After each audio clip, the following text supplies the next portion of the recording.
اس گناہ کی وجہ سے، اس جرم کی وجہ سے اللہ تبارک و تعالیٰ ہم پر ان لوگوں کو مسلط کرتا ہے۔ نماز ہم چھوڑتے ہیں، کیا نماز چھوڑنے کے لیے بھارت کی کسی پارٹی نے یا کسی سرکار نے ہم کو کہا ہے کہ تم نماز چھوڑو because you are Muslim, you are not able to offer صلاۃ 5 times a day، کہ تم نماز نہیں پڑھ سکتے؟ اٹ از اے پروہیبیشن، یا غلط ہے؟ یا کرسچینٹیز کی کسی ان کے راہب نے، یہودیوں کے کسی پوپ نے کہا کہ تم سود کھاؤ، غیبت کرو، چغل خوری کرو، یا سماج کی کسی بیٹی سے کہا کہ تم بال کھول کر چلو؟ ہمارا عمل پروف بنتا ہے میرے بھائیوں۔ ہم اگر کوئی عمل کرتے ہیں یا نہیں کرتے ہیں تو اس کا ججمنٹ، اس کا فیصلہ کورٹ میں لیا جاتا ہے۔ انہیں ہمارے قرآن سے، شریعت سے کوئی مطلب نہیں کہ مسلمانوں کے پاس ان کا قرآن، ان کی شریعت، ان کی حدیث کی کتابیں، صحیح ستہ، بخاری، ترمذی، داؤد، ابن ماجہ وغیرہ وغیرہ، وہ نہیں جانتے ہو، وہ آپ کے عمل کو پیش کرتے ہیں۔ جوڈیشری میں، عدالت میں آئی وٹنس کی زیادہ اہمیت ہوتی ہے بالمقابل فورنسک وٹنس پہ۔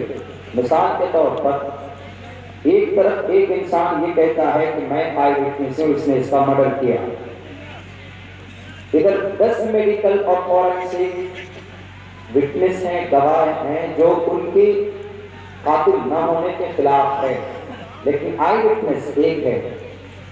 سپریم کورٹ کا ججمنٹ یہ ہے کہ اس ایک بندے کی بات مانی جائے گی، باقی 10 جو میڈیکل اور فورنسک جو ایویڈنس ہے اس کی بات نہیں مانی جائے گی۔ تو ہم جو عمل کرتے ہیں وہ پروف بنتا ہے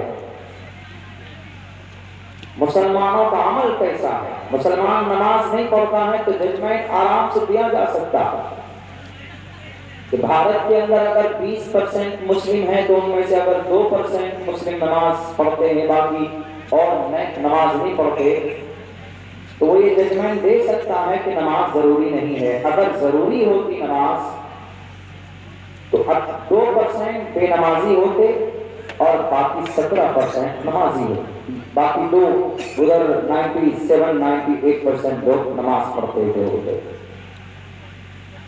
وہ فیصلہ کرتے ہیں تب